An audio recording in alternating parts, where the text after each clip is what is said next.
welcome to Red Sports. The first innings is done and dusted between India and New Zealand.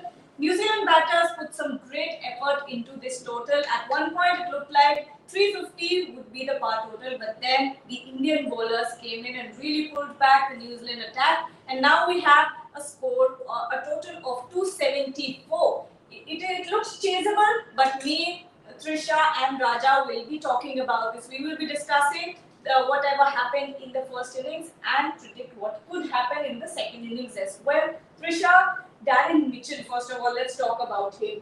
One second, before you go to Darren Mitchell, I know, sir, in the Indian dressing room, they give a medal for superb fielding.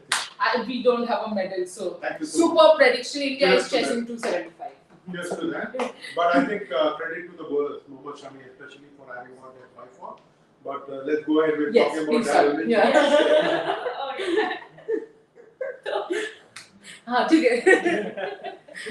The Gandhi has gone on that sort of a run, but yeah, let's talk about Darren Mitchell a little bit because he was incredible. Not out, right? He didn't get out, but in the very end. Yeah. And it was an incredible innings for him. When we look at his score, it's his fifth century overall in ODI. In an ODI World Cup. It is his first in an ODI World Cup, and he's become only the second New Zealand player after Glenn Turner to score a century against India in a World Cup. Thoughts?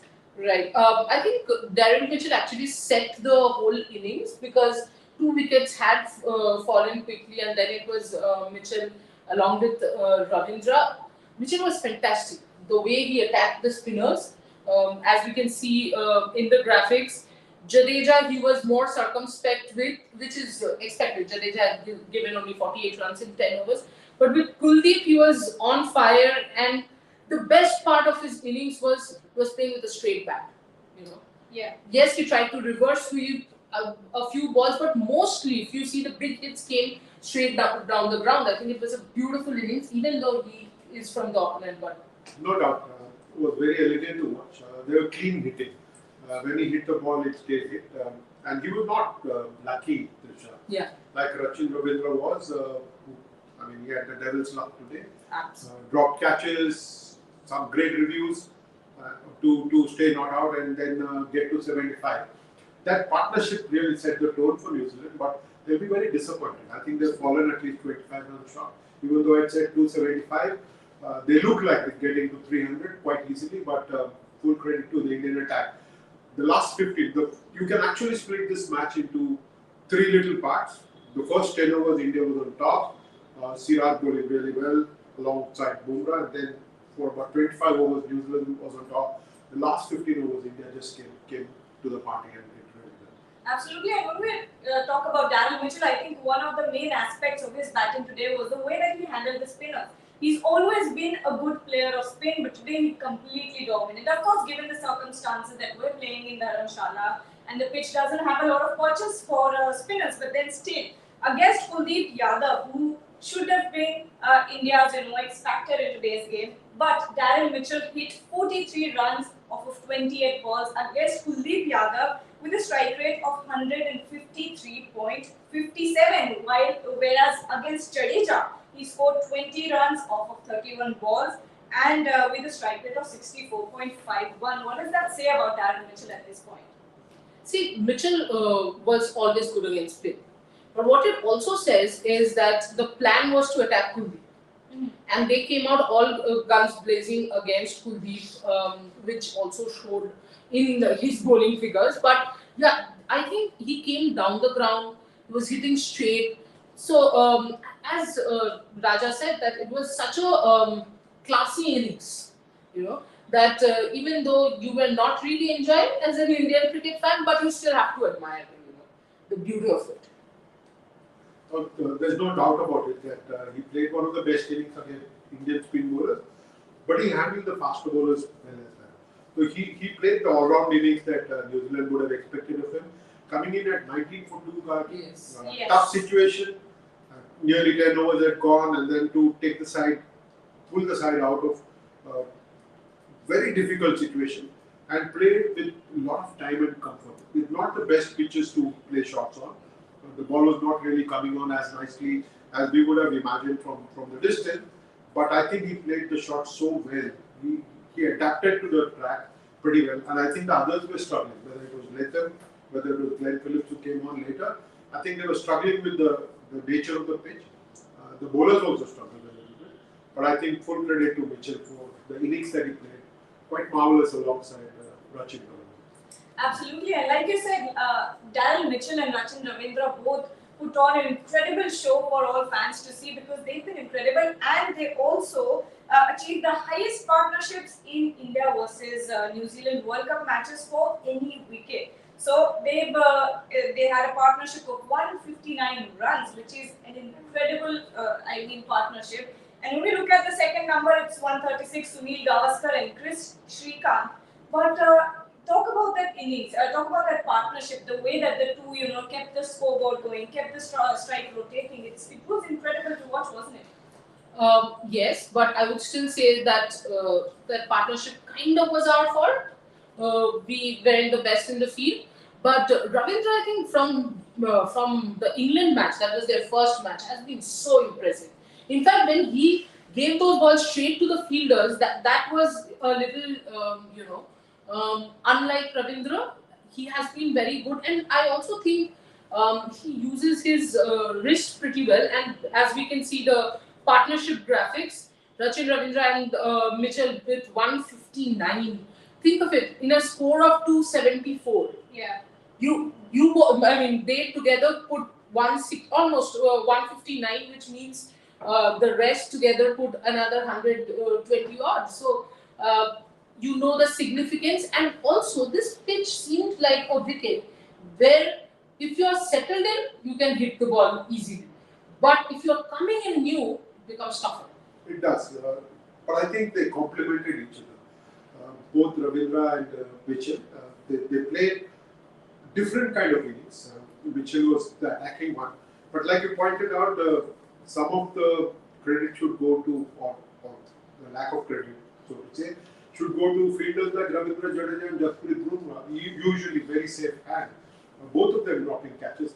Then, of course, wicketkeeper KL Rahul had a below par game by his own standard. Tough chance that he could have taken once. Unfortunately for him, he missed that. But I think overall the Indian fielding could have been better. But they held their nerves. And I think they had their chins up. So credit to the bowlers, credit to the fielders for having pulled this one back. It did look like the match was going to go out of India's hands at one point of time. But after the 35th over, the way they came back with Bumrah, Shami and even Kuldeep picking up those wickets was terrific to watch. Absolutely. That partnership was incredible to watch from the TV. But then what did the people think who were in the ground? And that's why we have Shubhayan Chakravarti joining us from Dharamshala. And what does he think of the partnership? Let's know.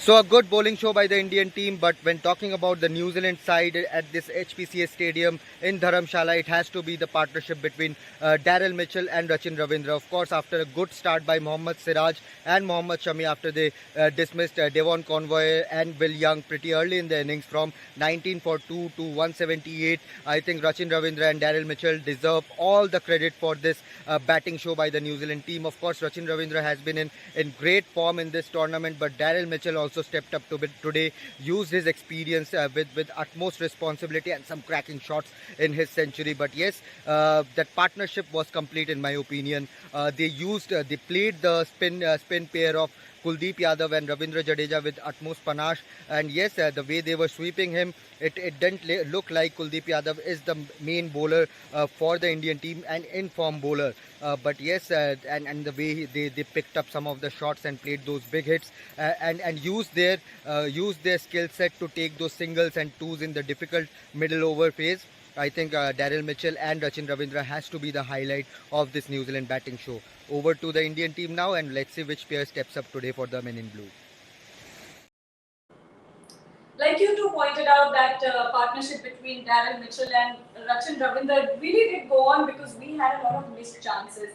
there was a lot of sloppiness in the field as well. There were a lot of missed chances, dropped catches as well. If we're looking at India's fielding in this World Cup, before this match, India had 4 dropped catches with catching efficiency or catching efficacy of 82.6%. In this match alone, we've had 3 dropped catches.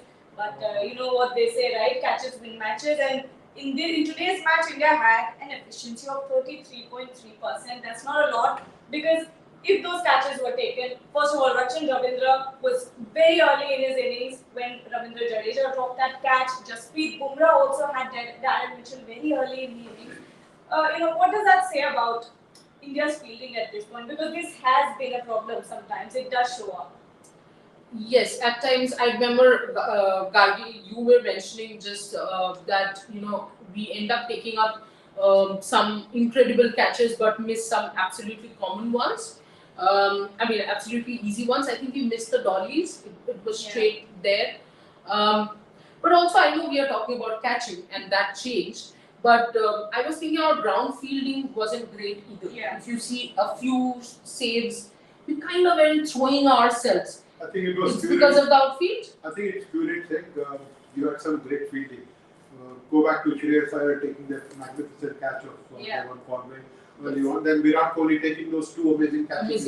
Yes. So it was an up and down kind of a day for India. Some of the reason for not so great fielding could be the outfield, but then it's the same for New Zealand as well. We have to wait and watch what they do. But overall, I think India will be not so happy with the fielding effort. The simple chances went away. I think one of the world's best fielders, Ravindra Jadeja, dropping a catch, not quite believable. Then Jasprit Bumrah on the line, I think he should have taken it 900 times out of 901. Yes. So, little sad, but overall, I think they put themselves up. To me, the highlight has been how they held the nose back and did not let New Zealand get away. I think credit to the side, it is fighting very hard. I think that perhaps is the biggest thing to emerge out of this game for us so far. Absolutely. India's made a mark in making comebacks. They do that very well, and that was a proof in today's match as well. There were a lot of dropped catches, but the way that India kind of held their nerve and came back was a great show of what really is the Indian team right now. But Shubayan is joining us once again to tell us about what he thinks about the sloppiness or the missed catches, dropped catches of the Indian team. I think in this World Cup, this has to be the worst performance of the Indian team on the field, fielding wise. There were a couple of big chances dropped, one from KL Rahul and an absolute dolly from Ravindra Jadeja. Especially from Ravindra Jadeja, we don't expect him to drop many chances, and it was an absolute sitter.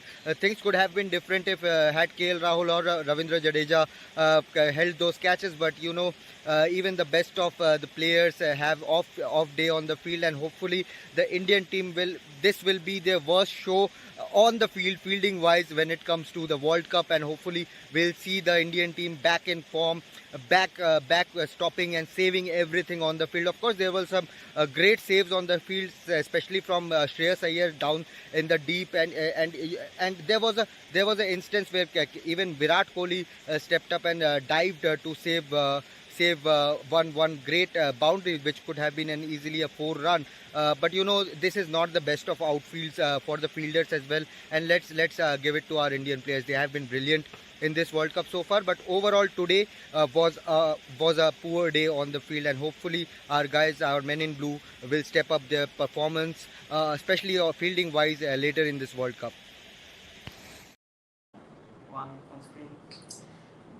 Talking about comebacks again, the way that Shami really, kind of took control over India's bowling and then sort of stopped the runs from leaking, because at the end, that the New Zealand batters would have come in with the mindset of going bang bang over, tonking the bowlers all over the ground. But then, as soon as Shami kind of came in with his death bowling, he took 5 wickets, completed a 5-wicket haul, and put a stop to the leaking of runs. Easily the best of the bowlers, not just because he picked up 5 wickets, but primarily because he was leading the attack. He knew that both Siraj and Bumrah would bowl the first 5 overs each, but he kind of held the bowling together, especially in the end. I think he was marvelous with his Yorker. Ensured that India would drive home the advantage that a Jadeja had given. None for 48 in 10 overs. People will not talk about Jadeja, but I think he was a very important cog in the wheel today for the Indian side. Both Siraj and Bumrah won for 45 each. But I think it was Shami who was the pick of the bowler.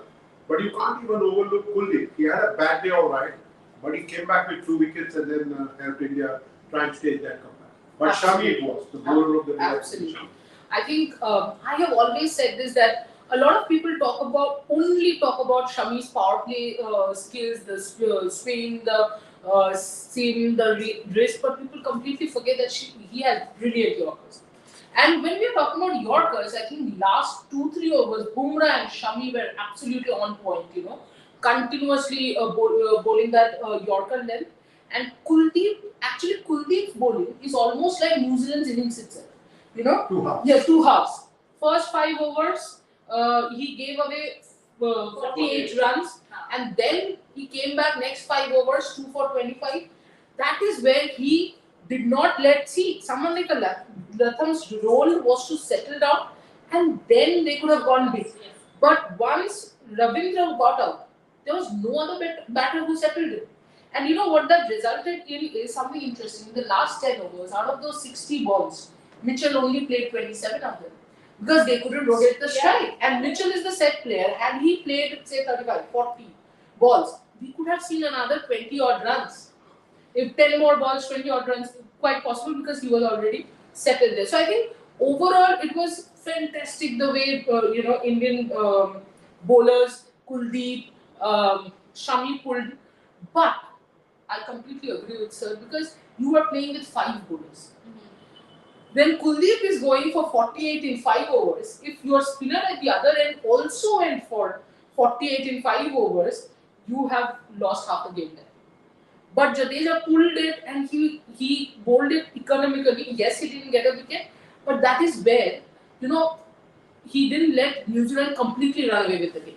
Absolutely, and Jadeja played a big role in kind of the way that Kuldeep Yadav made a comeback in those last 5 overs, because Jadeja, with making a partnership with Kuldeep Yadav, stopped the leaking of runs from the other end, which means that Kuldeep could get his wickets from this end. But then the way that Kuldeep kind of came back, the first 5 overs, like we said, he had gotten 48 runs.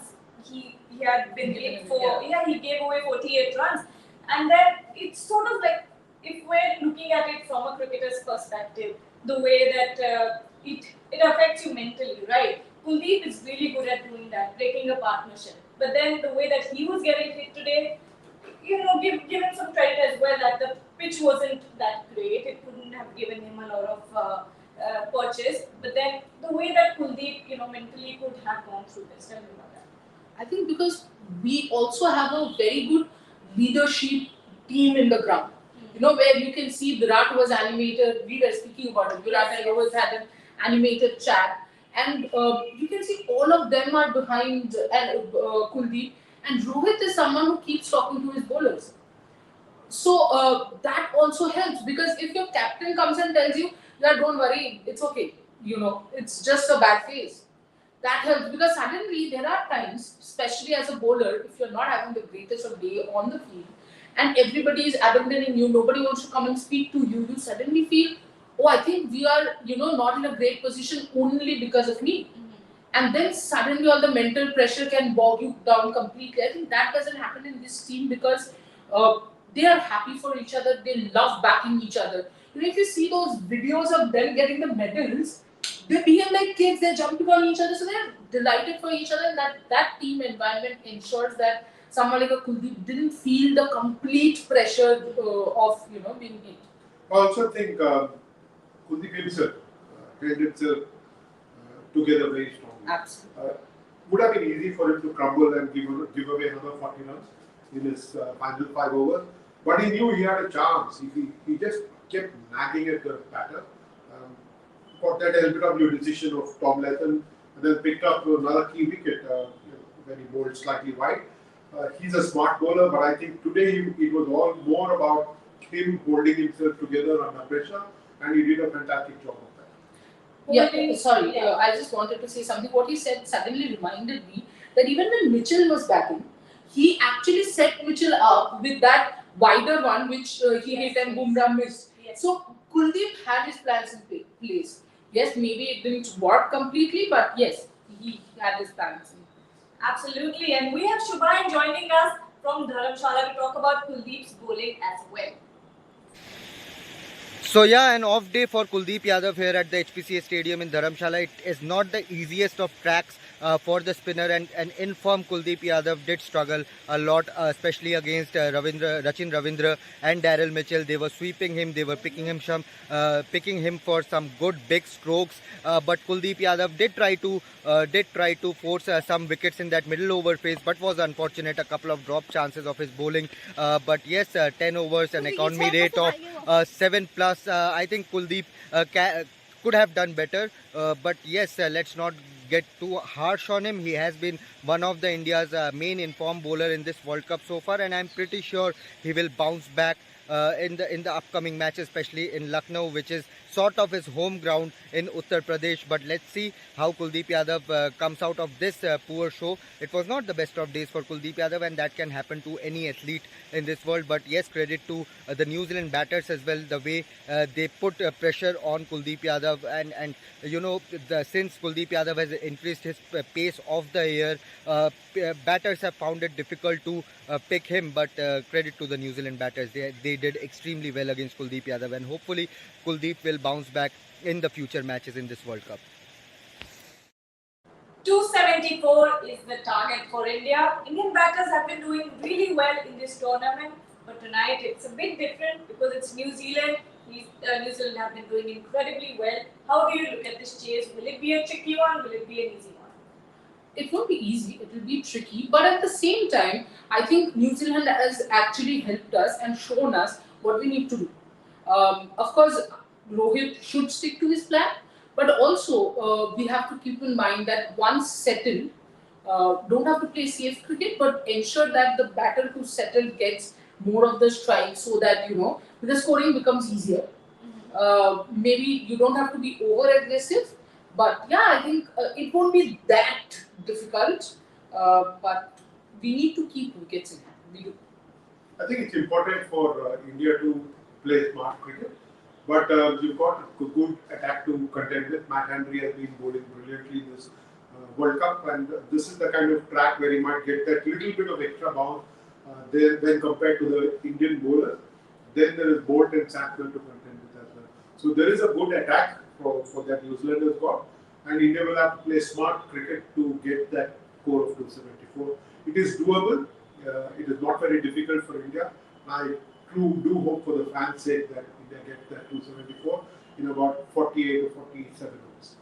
Absolutely. Dew will also be a factor. Oh yes. Dew will come in, and that might actually, obviously, people say it very easily that it plays in the chasing team's favor. It might also make the pitch a little better. Like it can help the batter that way. It might weaken because the pitch is getting slower.